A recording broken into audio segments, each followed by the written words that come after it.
Praise the lord. మిత్రులారా, అందరికీ మన ప్రభు అయిన యేసు క్రీస్తు వారి నామంలో వందనాలు తెలియజేస్తున్నాను. దేవుని మహా గొప్ప కృప, ఆయన దయ, మరొక నూతన దినాన్ని దేవుడు మనకు అనుగ్రహించాడు.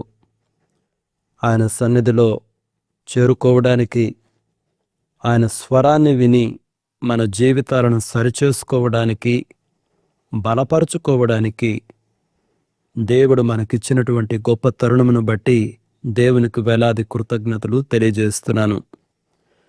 మిత్రులారా, మనము పేతురు గారు వ్రాసినటువంటి ఈ మొదటి పత్రికను ధ్యానం చేస్తూ ఉన్నాము. మొదటి పత్రికలో 3వ అధ్యాయము 16వ వచనం వరకు మనం ధ్యానం చేసుకుని ఉన్నాం. ఈ దినాన 17 మరియు 18 ఈ 2 వచనాలను ధ్యానం చేసుకుందాము. మొదటగా ఈ వచనాలను మనం చదువుదాం. పేతురు గారు రాసినటువంటి మొదటి పత్రిక 3వ అధ్యాయము 17, 18 వచనాలు చదువుకుందాం.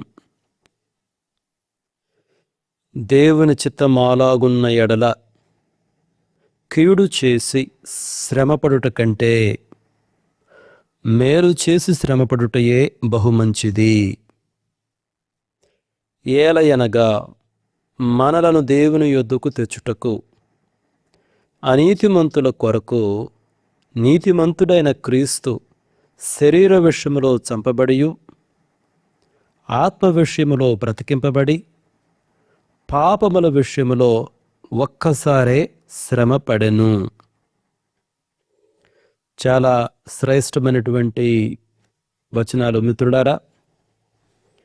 ఈ వచనాల యొక్క చారిత్రక నేపథ్యం మనం ఇదివరకే చూస్తూ వచ్చాము. మొదటి శతాబ్దంలో క్రైస్తవులు వారి విశ్వాసం నిమిత్తం యూదుల నుండి మరియు అన్యజనుడైనటువంటి రోమీల నుండి తీవ్రమైనటువంటి వ్యతిరేకతను, సామాజిక బహిష్కరణను మరియు హింసలను ఎదుర్కొంటూ వచ్చారు. అటువంటి క్లిష్ట పరిస్థితుల్లో తమకు ఎదురయ్యేటువంటి శ్రమలను యేసుక్రీస్తు ప్రభువారిని మాదిరిగా ఉంచుకొని ఎలా ఎదుర్కోవాలో, ఎలా విశ్వాసంలో స్థిరంగా నిలబడాలో ప్రోత్సహించడానికి పేతురు గారు ఈ మాటలు వ్రాయడం జరిగింది.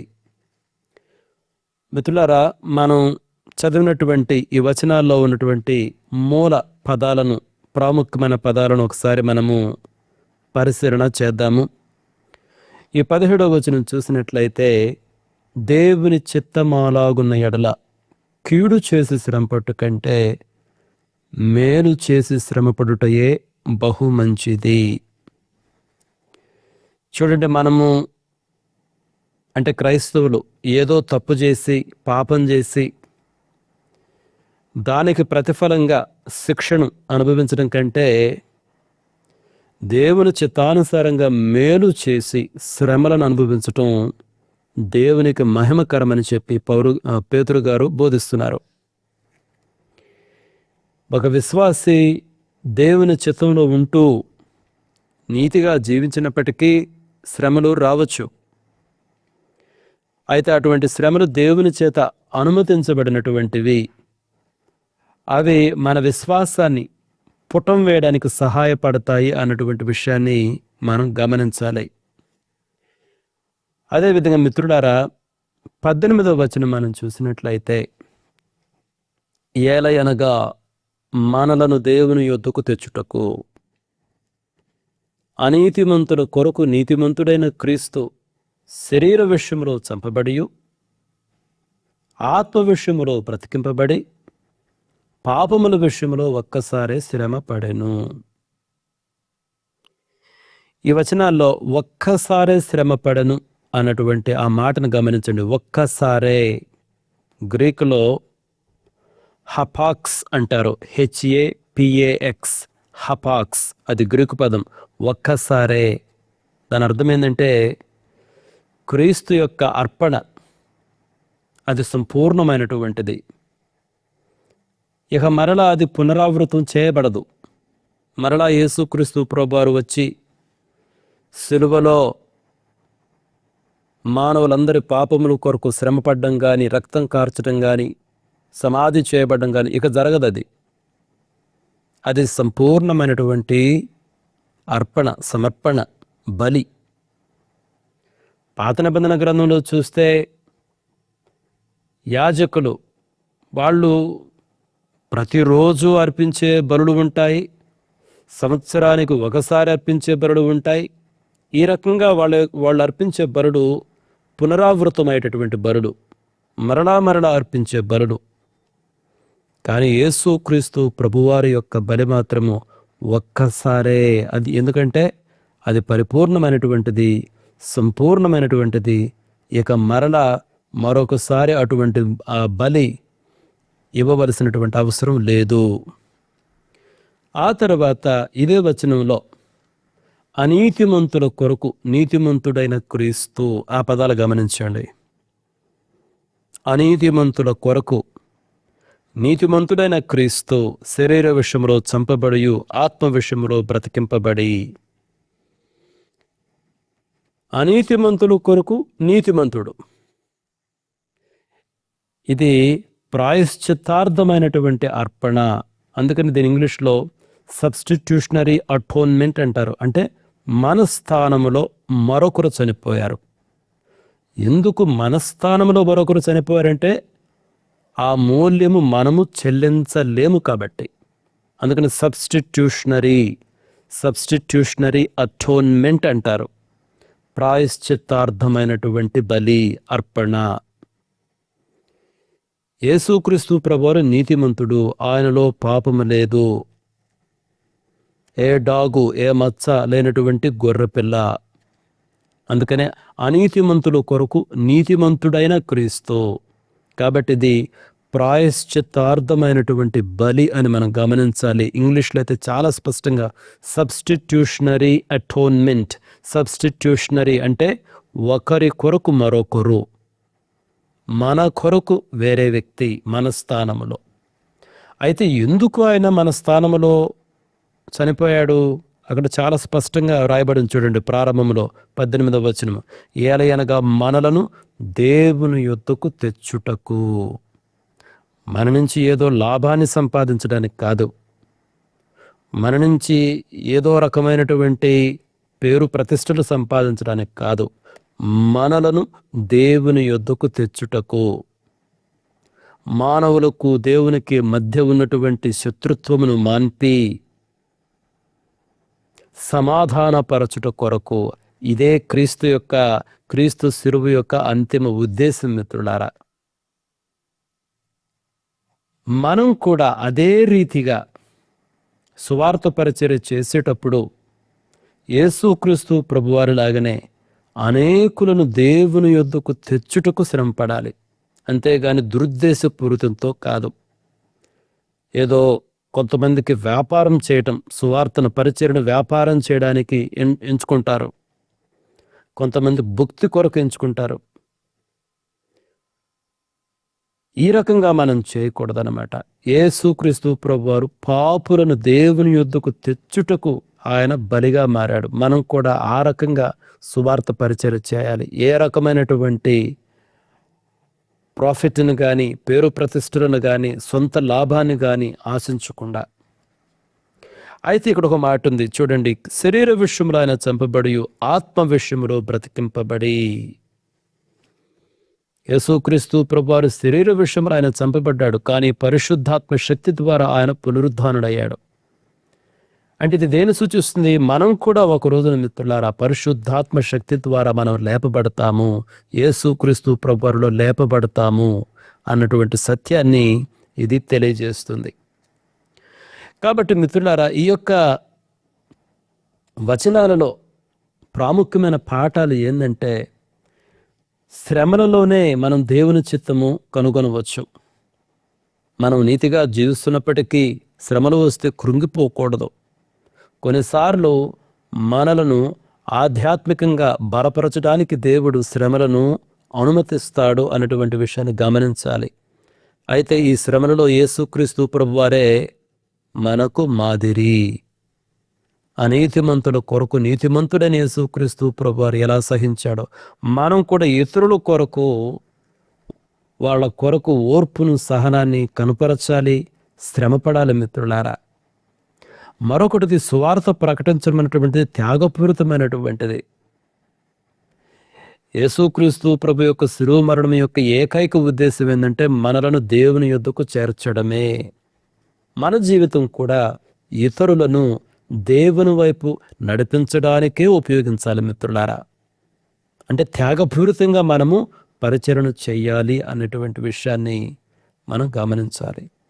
అదేవిధంగా ఏదో తప్పు చేసి, ఏదో పాపం చేసి శ్రమలు అనుభవించడం అనేటువంటిది అది దేవుని చిత్తంగా మనం ఎప్పుడు భావించకూడదు.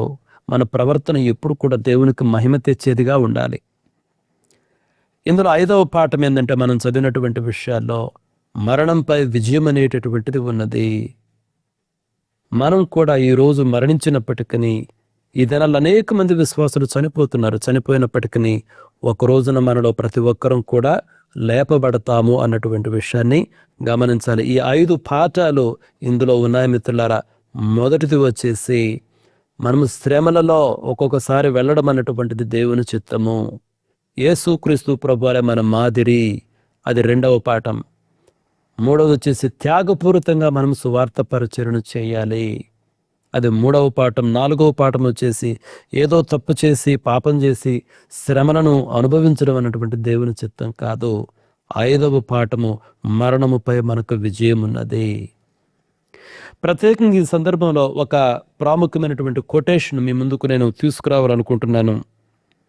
ఈ మాటను A.W. టోజర్ గారు అన్నటువంటి మాటగా చెప్తారు.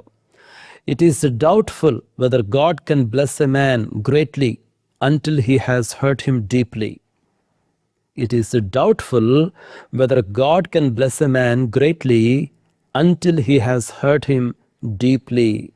అంటే దేవుడు ఒక వ్యక్తిని లోతుగా గాయపరచకుండా అతనిని గొప్పగా ఆశీర్వదించగలడా అనేది సందేహమే. అంటే దాని అర్థం ఏంటి? దేవుడు ఒక వ్యక్తిని ఆశీర్వదించాలి, ఎక్కువగా ఆశీర్వదించాలి అంటే అతనిని తీవ్రంగా గాయపరచాల్సిందే. అంటే శ్రమలలో మనము పరిపూర్ణులుగా చేయబడతాము అన్నటువంటి విషయాన్ని మనం గమనించాలి మిత్రులారా. అనేక బిబ్లికల్ ఇలస్ట్రేషన్స్ ద్వారా దీన్ని మనం గమనించవచ్చు.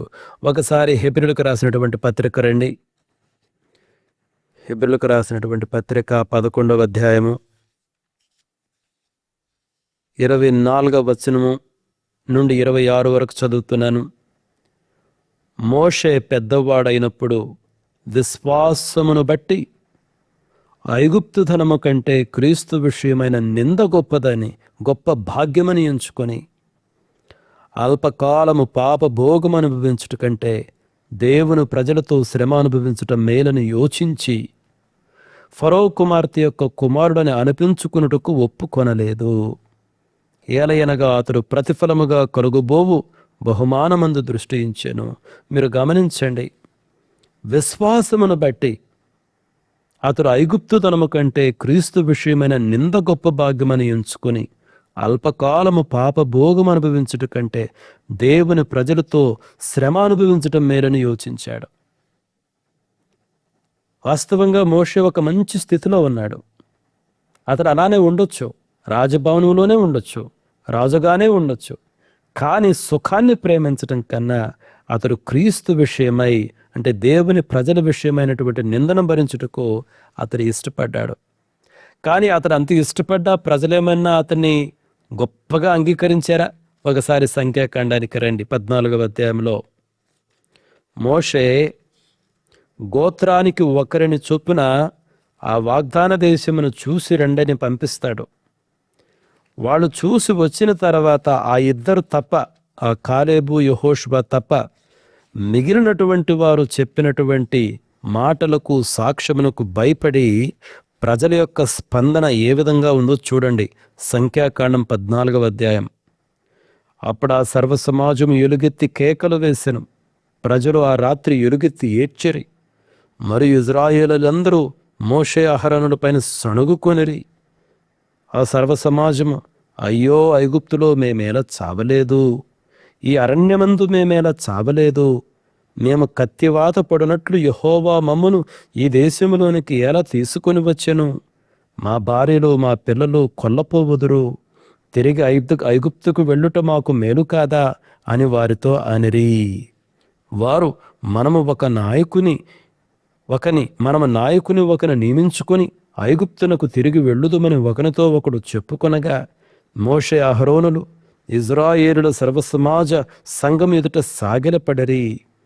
అప్పుడు ఆ దేశమును సంచరించి చూచిన వారిలో నుండిన నూను కుమారుడుగు యెహోషువయు యెఫున్నె కుమారుడుగు కాలేబును బట్టలు చింపుకొని ఇజ్రాయేలుల సర్వసమాజముతో, మేము సంచరించి చూచిన దేశము మిక్కిలి మంచి దేశము, యెహోవా మన యందు ఆనందించిన ఎడల ఆ దేశములో మనలను చేర్చి దానిని మనకిచ్చును, అది పాలు తేనెలు ప్రవహించే దేశము. మెట్టుకు మీరు యెహోవా మీద తిరగబడుకుడి, ఆ దేశ ప్రజలకు భయపడకుడి, వారు మనకు ఆహారమగుదురు, వారి నీడ వారి మీద నుండి తొలగిపోయెను, యెహోవా మనకు తోడై ఉన్నాడు, వారికి భయపడుకుడనిరి. ఆ సర్వ సమాజము వారిని రాళ్లతో కొట్టి చంపవలననగా ప్రత్యక్షపు గుడారములో యెహోవా మహిమ ఇజ్రాయేలులకందరికీ కనబడెను. సర్వసమాజము రాళ్లతో కొట్టి చంపాలనుకుందంట. ఎవరిని? మోషేని, అహరోన్ని, బహుశా యెహోషువను కాలేబును కూడా చంపాలనుకున్నారేమో. మేము ఒకటి చెప్తుంటే వీళ్ళు ఒకటి చెప్తున్నారని.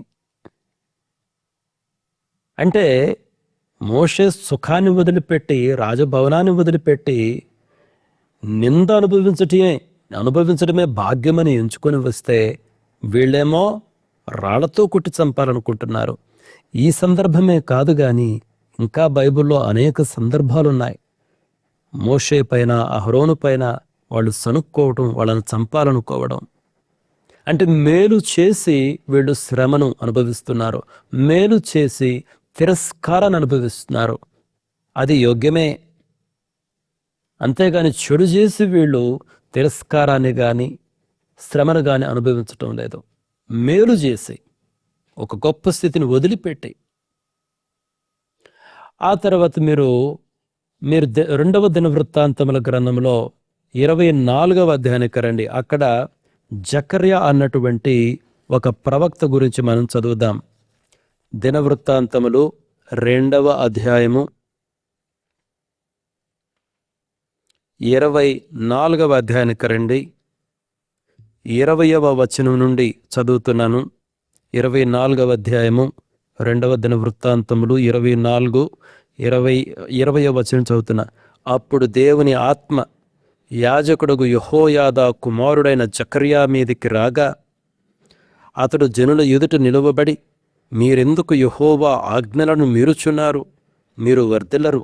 మీరు యెహోవాను విసర్జించితిరి గనుక ఆయన మిమ్మల్ని విసర్జించి ఉన్నాడని దేవుడు సెలవిచ్చుచున్నాడు అనెను. అందుకు వారతని మీద కుట్ర చేసి రాజు మాటను బట్టి యెహోవా మందిరపు ఆవరణము లోపల రాళ్ళు రువ్వి అతని చావగొట్టిరి. ఈ ప్రకారము రాజైన యోవాషు జకర్యా తండ్రి అయిన యెహోయాదా తనకు చేసిన ఉపకారమును మరచినవాడై అతని కుమారుని చంపించెను. అతడు చనిపోవునప్పుడు యెహోవా దీని దృష్టించి దీనిని విచారణలోనికి తెచ్చునుగాక అనెను. జకర్యాని ఏ విధంగా చంపారో చూడండి. ఏమైనా చెడు చేశాడా జకర్యా? మీరేమైనా నాకు డబ్బులు ఇవ్వాలన్నాడా? వాళ్ళలో ఎవరికైనా అన్యాయం చేశాడా? జకర్యా చేసిందల్లా ఒకటే. ఏం చేశాడు? మీరెందుకు యెహోవా ఆజ్ఞలను మీరుచున్నారు? మీరు వర్ధిల్లరు. మీరు యెహోవాను విసర్జించితిరి గనుక ఆయన మిమ్మల్ని విసర్జించున్నాడని దేవుడు సెలవిచ్చున్నాడు. ఎందుకు చెప్పాడు అతను? మీరు ప్రారంభంలో చూస్తే అప్పుడు దేవుని ఆత్మ యాజకుడుగు యెహోయాదా కుమారుడైన జకర్యా మీదికి రాగా, దేవుని వలన వచ్చిన పిలుపు, దేవుని ఆత్మకార్యము, అతడు వారిని గద్దించాడు. వారు మారు మనసు పొంది దేవుని వైపు తిరగాల్సింది పోయి మంచి చెప్పినందుకు, వారిని గద్దించినందుకు జకర్యాను రాళ్లతో కొట్టి చంపారు. అది కూడా రాజు కూడా, యోవాషు రాజు కూడా అందులో పాలిభాగస్తుడే. అసలు యోవాషు రాజు చిన్నతనంలోనే చనిపోయి ఉండవలసిన వాడు. కానీ ఈ జకర్యా తండ్రి అయినటువంటి యెహోయాదా యోవాషును కాపాడుతాడు, అనేక సంవత్సరాలు దాచిపెడతాడు. తర్వాత యెహోయాదా ఆనాటి ఉన్నటువంటి రాజరిక వ్యవస్థను కూలదోసి ఇతను ఈ యోవాషును రాజుగా చేస్తాడు.